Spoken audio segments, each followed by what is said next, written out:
Good morning and welcome to Moments with Melinda. I am your host, Melinda Moulton. And today I welcome to my show, Christophe Courchesne. How are you, Christophe? I- I'm doing wonderful, and it's so nice to be here. So nice to be with you too. And I see you're sitting outside. Yeah, Yes. good for you. Good for you. Well, let me tell my viewers a little bit about you. Christophe Courchesne is the Associate Professor of Law and Director, Environmental Advocacy Clinic, the Associate Dean for Environmental Experiential Programs, Director of the Environmental Law Center at the Vermont Law and Graduate School. Um, and you have almost 2 decades of litigation expertise from the corporate, nonprofit, and governmental sectors. Is that correct? Yes, absolutely. I've been in a few different types of positions. But now you're recently just been promoted to the director of is it the Environmental Advocacy Clinic and also Associate Dean of Environmental and Experiential Programs? Yes, and I'm also sort of honored to take on the another role, which is sort of part of my associate dean role, which is the director of the Environmental Law Center, which is one of Vermont Law and Graduate School signature programs. It's sort of the hub for all of our wonderful environmental programs. I mean, there's a lot on your shoulders. I mean, It's a busy time for the law school and the graduate school as well as in the world of environmental law overall. So yes, there is a lot going on. it's really true. But you are a deeply impressive human being, and you have a very deep commitment to our environment, social, and climate justice. And we're grateful that you landed here in Vermont, um, and at the Vermont Law and Graduate School. And by the way, to my viewers, I don't know if you all know this, but the Vermont Law and Graduate School is one of the most prestigious and important law schools in the country for environmental law.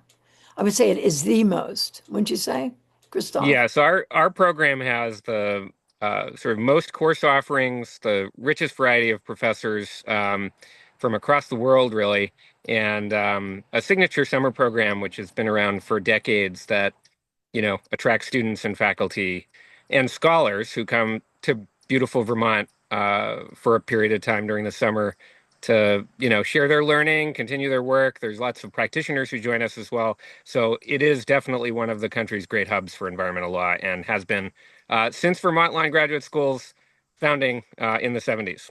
That's right. Well, we're going to get into all of that, I promise you. But we're going to start at the beginning, Christophe. I want you to talk about your upbringing and who in your life inspired your life choices as you grew up. Sure. Well, I grew up on the South Shore of Massachusetts, sort of in the Boston area, and I sort of had a couple of twin passions during that period of time. I was really excited and loved the outdoors. So I spent as much time outdoors as I could, enjoyed the many sort of walks in natural areas on the South Shore, um, really developed a real passion and a commitment to them. I spent some summers in the White Mountains in New Hampshire, where I'm doing some advocacy now, actually, um, and some summers as well. On the coast down on Cape Cod, out of the Cape Cod National Seashore, where one of our great public lands in New England. So I've had a really rich opportunity as a kid to enjoy those places, and have been watching them change.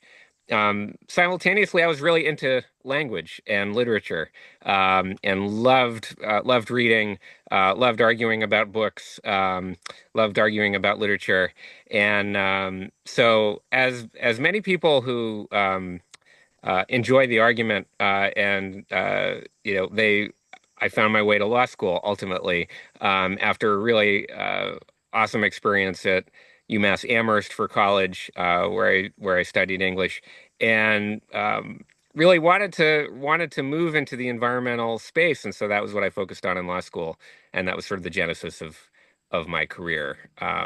But those values, those environmental values, of caring about our public spaces and sort of treasuring them and protecting them for future generations was really part of the picture from very early on. Early on. Indeed, you received your undergraduate degree, as you said, from UMass Amherst, and then you got your law degree at Harvard Law School. You then joined Goodwin Procter Law Firm in Boston. So talk to us about this time in your life. I'm not sure how old you are or what the world was like when you were down in Cambridge, but talk about this time in your life and fine-tuning your focus on our environment, and especially the business approach to environmental issues. What year was that? Well, I graduated from law school in 2004. And I think a lot of us who went to law school during that period, um, our experience and our perspectives were shaped by the post 9/11 period, where really the rule of law, justice, the role of lawyers in safeguarding our democracy was really front of mind for a lot of us. Um, but at the same time, what we were seeing was really, the Kyoto treaty had just been sort of established by out of the result of international climate negotiations, and climate change was becoming a major issue during that period. When I graduated, I did the very conventional thing of working for a judge at the Massachusetts Supreme Judicial Court as a way of getting training and learning litigation. And then, I was really eager to jump back into environmental law, which I'd focused on in law school. And this opportunity came up. I was really interested in doing public interest law right out of law school, as many of my students at Vermont Law and Graduate School end up doing.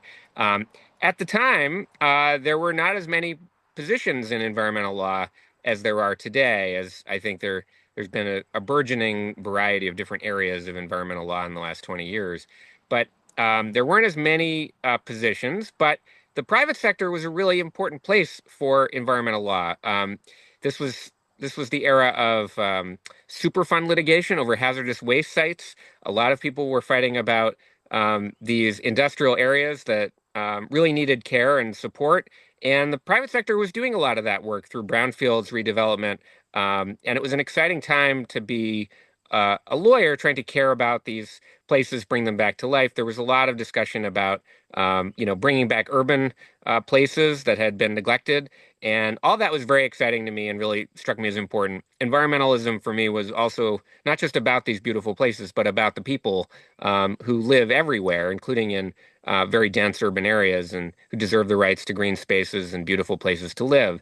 And so that was sort of a motivating factor for why I thought maybe the private sector would be a decent place to start my career. It's also great training. You learn how everyone thinks in the private sector. That's super helpful no matter where you end up.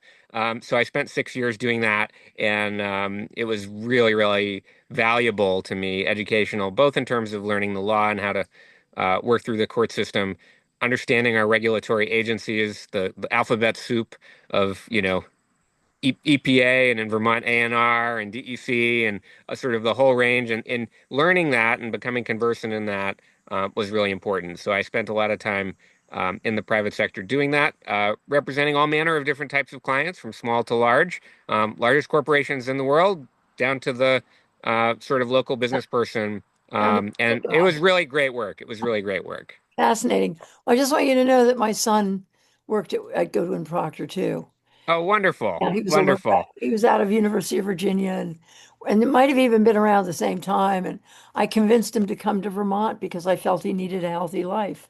Yes, and I will say that corporate law firm life that I experienced during that time is really hard. It is really long hours. It's unrelenting, and I was eager to try my hand at public interest law, which was sort of motivated me to go into this field in the first place, and that's sort of how I left.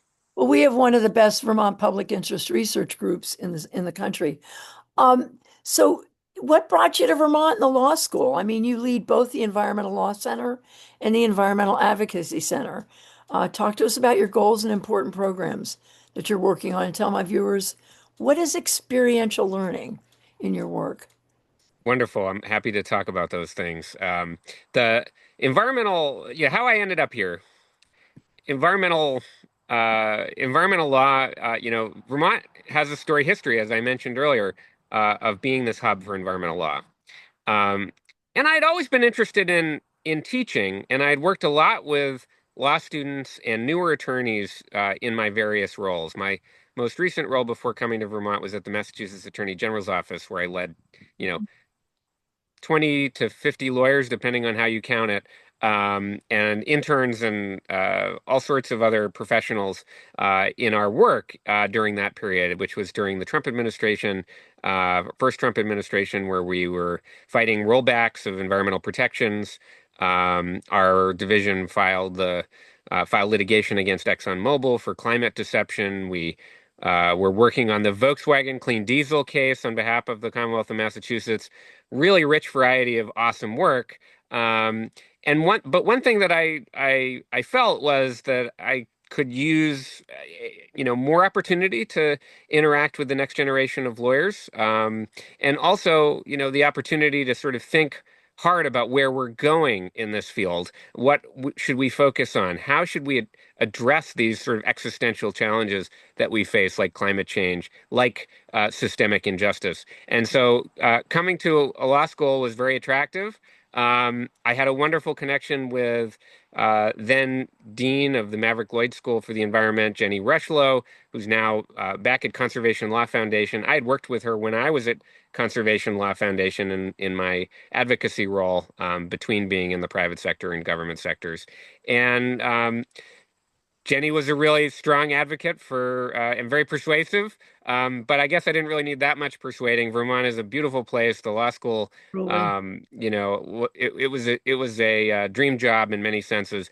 So I started at the law school working on um, purely in the environmental advocacy and justice clinics, and that was really natural for me because what we do in those clinics, and this goes to your question about experiential learning, we are putting students in the driver's seats of our cases. And that is incredibly important and exciting because very commonly early in legal careers, um, interns, early associates, they don't necessarily get the opportunity to sort of take a case, and work on all aspects of it, be asked about the strategy, the priorities, and working directly with clients. Those sorts of essential skills for new professionals are kind of in short supply in the way that we train lawyers as well as we put them into the profession. And so the clinics that we have at Vermont Law and Graduate School, including the two that I mentioned, the Environmental Advocacy Clinic and the Environmental Justice Clinic, where I also taught my first year, um, they're really about putting students who are, you know, into the deep end, right? Into the deep end, working directly with clients, figuring out what they need, researching the law, coming up with the first drafts of all manner of briefing, and in some instances being able to argue those cases in court. And that's just incredibly exciting for students, and it's invaluable experience. It's a huge leg up over their colleagues who don't have that experience. So I'm a real passionate advocate for experiential education, and especially in this mode of putting students in leadership roles really early on, because there's no substitute for having the case on your shoulders, Right. um, and not just playing a bit role. And so that's a very valuable transition that students need to make from being students to being professionals. And so that's something that we do in those clinics. I'll say that, that's a huge priority of mine at the Environmental Law Center is making sure those programs are strong, have wonderful dockets for the students to take advantage of that are really making, a difference in the world alongside teaching the students the basics, as well as some more advanced skills. So I really want those experiential programs to be strong. I think also we really have an incredible group of centers and clinics that are under my umbrella under the Environmental Law Center at Vermont Law and Graduate School that cover all sorts of really important issues for states like Vermont, like sustainable agriculture, animal welfare, um, and the clean energy transition. And so we have a pretty big portfolio of issues and important important things to address. And we've got one of the best teams of faculty and staff addressing them, that is really anywhere in the country. So You it's do. really exciting to work with all of them. Yes, you do. So I'm just, you're a Harvard alum, law school. You must have been proud of Harvard for standing up to the Trump administration. And has Vermont law received any pushback from the administration? And have any of your research grants been eliminated, or any of your grants in particular? Well, we have one program that is on pause now that was focused on uh, U.S.-Asia partnerships for environmental law, and that has been a longstanding program at the school and had substantial federal support that was sort of abruptly terminated, like many of the other international programs sponsored by the State Department and USAID. Um, that, we weren't in the sort of driver's seat of challenging those efforts. A number of other entities are involved in litigation about those terminations. But we have that program on pause, and that's a real loss for our school and for Vermont. Um, There's so much loss going on right now.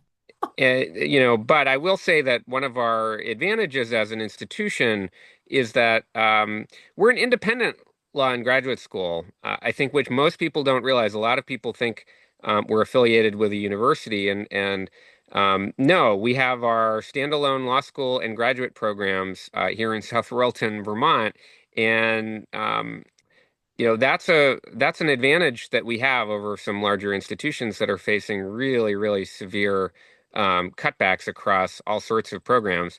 Um, I'll say no one is immune from these pressures, including us. But I think that we are fortunate to have such a sort of diverse set of funders and a strong alumni support for our school and some pretty robust programs that don't rely on those types of funds. And so we're excited about the future. We have a lot of active programs. We've done a lot of hiring lately, at adding some members to our teams, and I think that's very exciting. We recently got a very substantial anonymous gift, which we talked about in the press earlier this year, to support our agriculture and animal welfare work, as well as some new work on aquaculture, which is an emerging important issue in environmental law. So Ab- we've got exciting pots on the fire that I think on the federal side, um, we're not a school like Harvard or Mhm.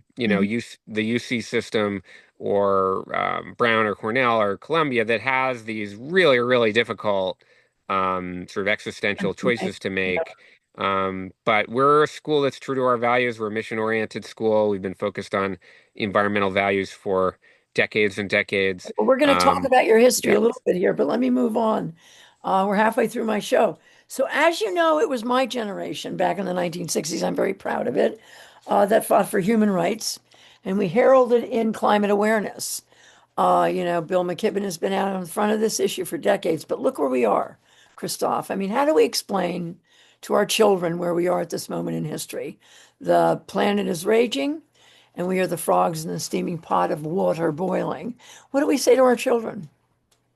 Well, I feel very tortured about this issue, as you might imagine. Well, I wanted to bring it up. I Having want worked on this my whole career, and having had substantial role in Massachusetts, which Massachusetts was the state um, that led the effort to challenge EPA's refusal to regulate greenhouse gases during the 2000s, culminating in the Supreme Court decision in Mass versus EPA that really heralded in the federal regulatory structure for greenhouse gas emission control, like the Clean Car Standards and other programs that had been gotten off the ground over the last decade or so.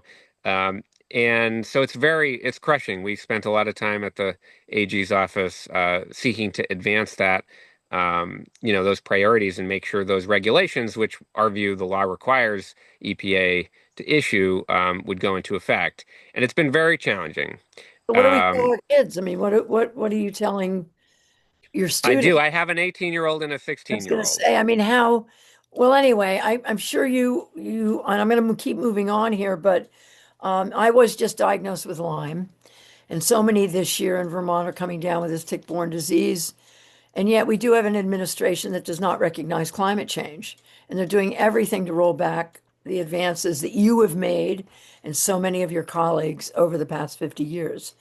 So, as a lawyer, how can we fight against this if our democracy and our rule of law is literally getting the backhand smacked down by our federal government? The rule of law is not is really struggling right now. What do you have as a lawyer? Where do you, I have kind of two different perspectives on this. One is that we shouldn't lose sight of the individual actions that we all can take um, within our states, within our local communities, to prepare for the climate crisis, which is really here with us, as you point out. It's a complete set of disasters that will affect society for decades and decades to come, no matter how quickly we reduce our emissions. There's a lot of really terrible outcomes that have been baked in through the emissions and the pollution that's already in the atmosphere. And so, what do we do on the local level? What do we do on the state level? Well, we support, you know, the best possible policies at every stage. So if your community is debating a flood resilience ordinance or bylaw, and you're concerned about this issue, make sure you show up to the planning board or to the select board to talk to your elected officials about this issue. One of the biggest problems that we face is that people don't talk about these things. And at the state level, it's so important, including in Vermont, which has seen, I think, a unfortunate uh, softening of our leadership position on climate, as I think there's been some misguided concerns about the affordability of transitioning away from fossil fuels, when in fact staying with fossil fuels is going to wreak enormous havoc, enormous costs, and somehow that gets lost in the conversation about a few dollars here and a few dollars there. Now, we shouldn't trivialize that. People are really dealing with a housing crisis in Vermont. People are really dealing with real public policy challenges around, human well-being. But in my view, there's no greater risk to human well-being than this crisis of the environment, probably the twin crises of climate and biodiversity loss. And certainly, if we don't take care of this place at the local and the state level, we won't have a lot to fight about at the national level. Now, we also have to keep our eyes on the ball as well, that nationally, this is a very difficult and challenging situation. And similarly, the most important sort of thing that I suggest to people is to talk about it as we're talking about it now. Talk about it with the neighbors that you may not think agree with you. Talk about it with your family, members of your family. Make it clear what your sort of perspective is on these challenges, because if you don't, there's a lot of peddlers of misinformation and sort of lies about the state of the world that are filling the void for many, many people and really polluting our political system. absolutely. So so those are the ways I would think about it. There's kind of the two sides of it, local action as well as making sure you're talking about these big picture issues. Thank you so much, Christophe. Now, the school was established in 1972, which is the same year that Roe v. Wade was adopted, and also Earth Day. So that was a momentous year. The Environmental Law Center opened its doors in 1978 with 8 master's degree students. So you folks were way ahead of the curve. To my viewers, I want to send you to the Vermont Law School website. It's www.vermontlaw.edu. Please visit the site. It's a great website. And now I know that some of your funding comes from private donations. So to my viewers, we'd love it if you could make a donation to help support the work of the law school. So I wanted to ask you Christophe, whether Vermont Law and Graduate School, do you have a program focused on fighting for our democracy and against fascism? Because I feel like we're losing this battle. And it's truly the one last bastion of weaponry we have is our justice system and the rule of law. And I feel that it's at a breaking point as a lawyer. How do you feel about that, about how things are going? Well, I certainly feel the concern, and I think it's shared across a number of members, lots of members of our faculty, and our student body and our staff. What I would say is that one of the most busiest places at the law school this summer has been our Center for Justice Reform Clinic, which is under my purview in the Experiential program, where we have students working alongside Director Brett Stokes, who has been, leading the charge, alongside lots of community organizations and others to protect, our immigrant neighbors here in Vermont from the sort of unlawful actions that the administration has taken, with respect to detention and removal. And that type of work is incredibly difficult, incredibly uphill under our federal immigration laws, but they have been working night and day to help Vermonters deal with this challenge. So that's a very concrete, what I would call sort of mutual aid that the law school has been engaged with. I think in addition, our colleagues across the law school are advising sort of businesses, nonprofits, just individuals about their legal sort of risks under the current circumstances. And that's really important too, because I think one of the worst things that could happen is that people are gripped with fear, and don't realize that they do have options, they do have rights. We have not lost the justice system in this country. It is maybe on in some measure of jeopardy, but it's still functioning. Our judges, our sort of brave federal judges here in New England, have been among the vanguard nationally in terms of protecting our rights as well as enforcing the requirements of federal law. These are really, really important things, and our law school faculty and students who are involved in our clinics may not be on all the front lines of all the issues, but I certainly agree with you that this is a really, really Um, difficult time, and we're really right there in the mix. and we're really so glad you are. Now, I once asked Bill McKibben why climate folks never seem to talk about population growth, because I believe it's a contributing factor to the climate crisis. And environmental leaders are not often outspoken in support of reproductive freedom, or isn't there a deep correlation to our planet crisis and the need for reproductive freedom and control of our population? Well, it's a great question, and it's a complicated history of that issue, as you may know.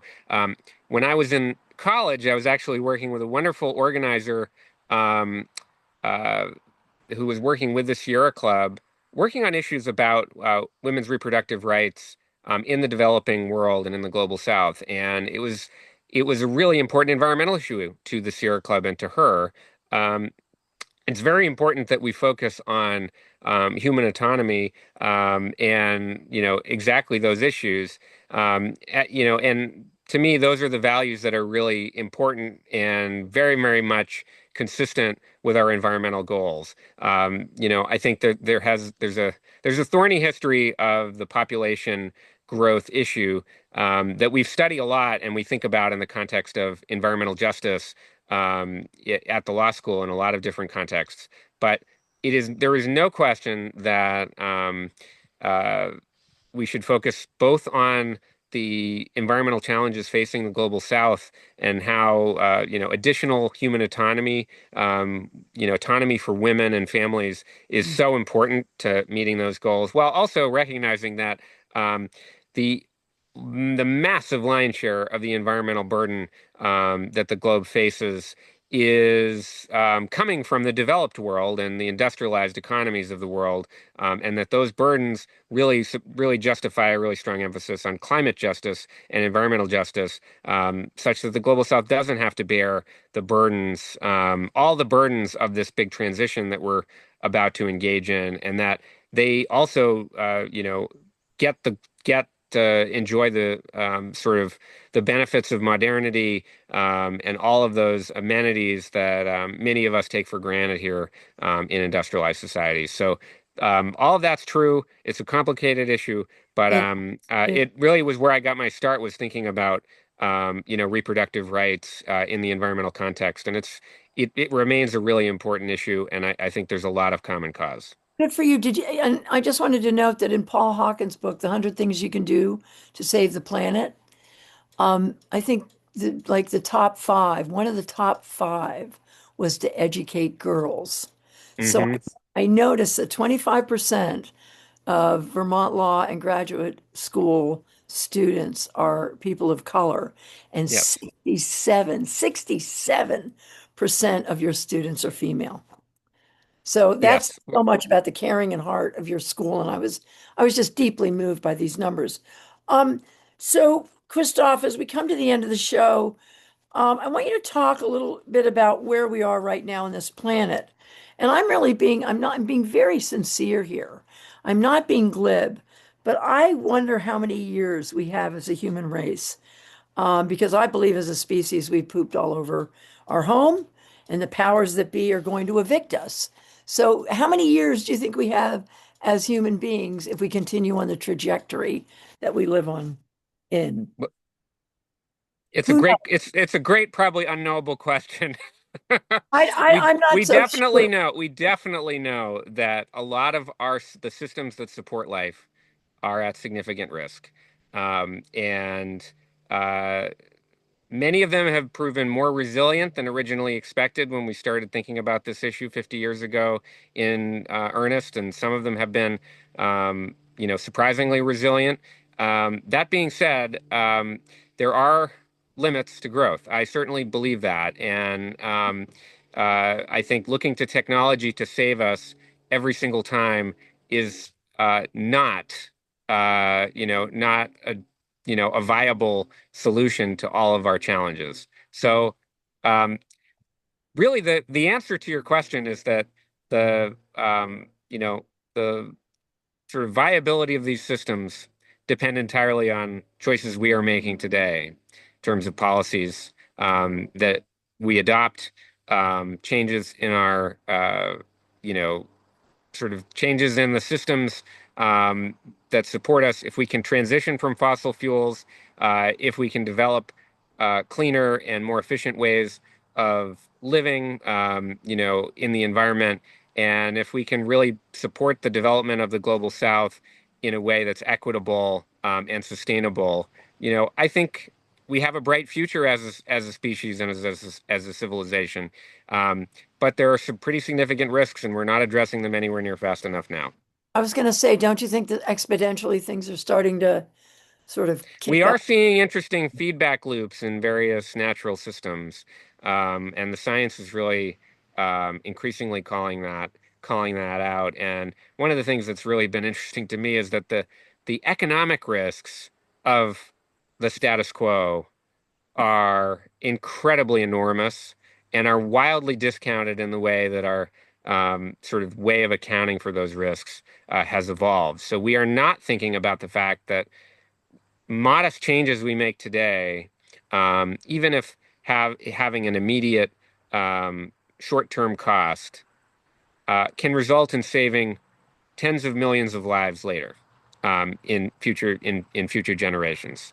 And, you know, just if you look at particulate pollution alone, if we reduce that pollution coming from diesel cars and trucks and industrial sources around the world, the human health benefits of that to future generations are absolutely enormous. But they're The- very commonly not considered in our policymaking process or discussed in the halls of Congress or even in our state houses. And it's so, Absolutely. so important. Did you hear about the new plastic that the Japanese have created that dissolves in, I mean, there's great stuff out there. I mean, there is, but my worry is that things are, but anyway, I'm an old lady, and I have grandkids, and I worry about our children. But so what do you want to leave us with today, as we go on with our lives, trying to make sense of where we as Americans can make a difference in a country that is in chaos? And I want to add one thing: Bernie Sanders told the board of VBSR about 25 years ago. He said, "I want to see a solar panel on every house in this country," and I mean, why isn't there? Why is Florida like the last state to have the least amount of solar panels? I mean, it's all really policy and politics. So it does come down to really who you vote for and what you care about, right?